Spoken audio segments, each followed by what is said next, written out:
Ndio leo hii mnaona nyinyi maandamano kwa mfano yalotokea juzi hapa. Malalamiko yalikuwa makubwa ni juu ya maadili ya viongozi. Au hamjasikia? Maana labda mwenzetu hapa mnaishi ndani ya nyumba tu. Hapo ya juu ya mtaani.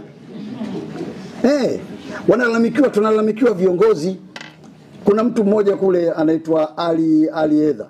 Ana petrol station zake za Lake Oil. Zimechomwa zile kwa sababu zinasema za Liziwani. Zimechomwa zaidi ya 92 kanambia. Sasa imagine mtu zinachoma fulani zake kwa sababu tu watu wanahisi fulani ndio anamiliki hizi. Sasa nyinyi tuiteni. Anzeni na mimi waziri wenu. Niiteni hapa, niulizeni bwana Liziwani hebu tuite. Lakini wakati huo mnapoita kwa sababu mnajua hakuna mwizi anayekubali kwamba mimi ni mwizi, si ndio? Tafuteni ushahidi.